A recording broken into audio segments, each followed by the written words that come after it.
Let's continue on with some more definitions. The definition of deliverance: freedom from demonic oppression and worldly bondage. How about boundaries? Well, boundaries are a defining line that help us know what we are and are not responsible for doing. Boundaries help protect us. In a lot of the work that we've done with people, we've found out, say they're struggling in relationships, many times it's because they have ill-defined boundaries. They use the term, so-and-so just runs over me all the time. Well, it means that you have ill-defined boundaries.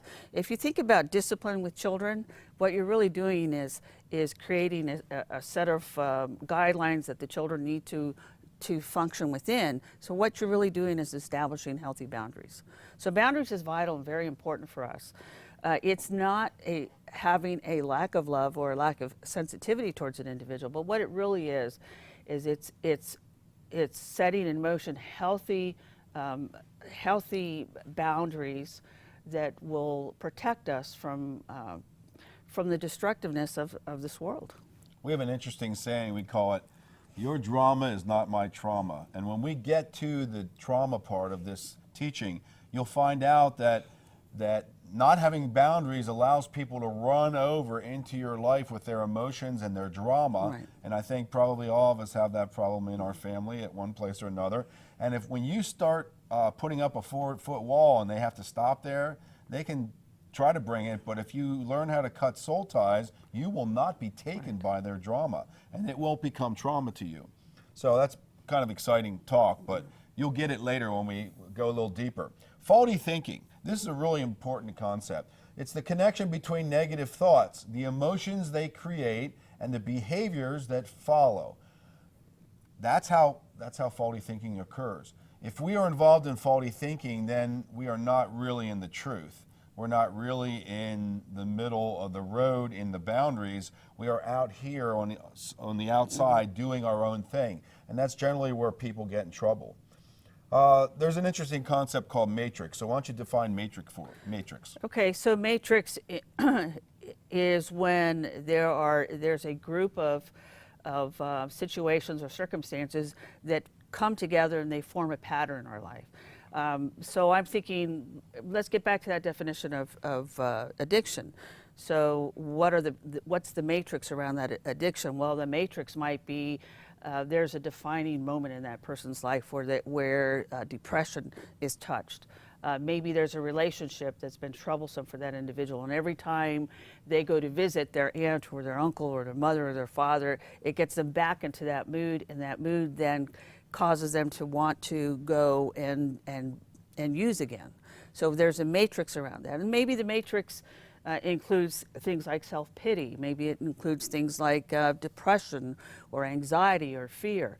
But all of these things form a pattern in a person's life that needs to be pulled apart. That's what a matrix is. And then back in the day, 70s, we used to have 8-track tapes in our car. You'd plug in the 8-track tape and it was a continuous loop.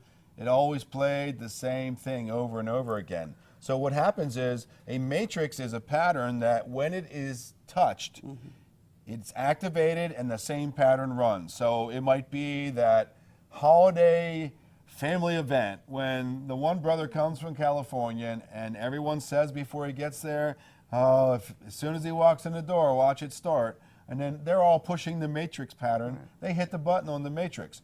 And if you do not break this pattern, it will go exactly like it has many, many times before. So we really see this is in the demonic side when a demon or 3 groups of demons stay together and they do the same thing to a human, affecting them, afflicting them, causing them to have faulty thinking about things. They can then manipulate the situation in many different forms, but have a matrix pattern of 4 or 5 demons that do it the same way all the time. And so that's when it really gets interesting. When you here's how God showed me how you deal with the matrix. My family's from Germany, so we always had a beautiful cuckoo clock or a Swiss clock in our house. But if you take one of those gears out of a Swiss clock, the beautiful, you can see 300 different gears. You take one gear out, the clock will not run. And that's how it works with matrix. You have to go by what's on your screen, the Holy Spirit inspiration, and then God shows you where to pull the one cog out.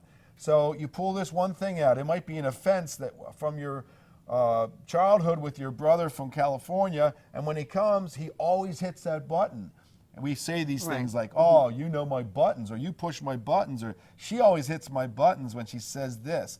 So what we find out is when we pull this one out, all of a sudden the matrix doesn't work. The 8-track tape's not going to run, and the same pattern will not afflict us. So let's get on to what the strongholds are now. Okay. Because breaking free of strongholds and these lustful desires, these carnal desires to say, you know, don't come into my world, don't touch me, I'm behind these closed doors. You know, we do that with humans, but when we do that with God, we're asking for trouble because he's the only one that can offer us deliverance and freedom in that spot. And if we slam doors shut on God, of course, the Holy Spirit sees everything, so he sees it. And he needs to just move us into a place of revelation where we understand why we are in the dark place with the closed doors and 7 locked keys. So as you're beginning to hear what we're saying, and things are going to come to your memory or your remembrance, write those things down. And then as we're going through the 4 strongholds later, you'll begin to identify what that thought was, or what that memory, what's the key, what's that tying into. Ask yourself these questions. Say you're really caught up in anger and bitterness. Ask yourself the question, what is really behind, what's the real deal? What's really behind my anger and my bitterness? What lies, that's the faulty thinking, what lies am I believing, and in what deception am I caught? Because a lie is about deception. I'm believing a lie about my family. My family doesn't love me. They've rejected me. They're never going to love me. That's not true. And so what you need to begin to do is to identify the faulty thinking, and you do that by asking yourself these questions. Ask yourself the question, what am I afraid of? What curses have I been speaking that have been derailing me? And when I say what curses, what negative things have I been saying about myself or that situation that's been derailing me? What unbelief is in my life, in the things that I'm thinking and saying? You know, the Bible tells us that whatever is not of faith is what? Is sin, right? Sin. So if I'm not believing God in a particular area in my life, then I'm most likely involved in sin, unbelief. So what God's doing is he's getting us back to set point. What's that point? Having faith in him and believing that he is in fact the rewarder of those who diligently seek after him. So let's get started on these strongholds.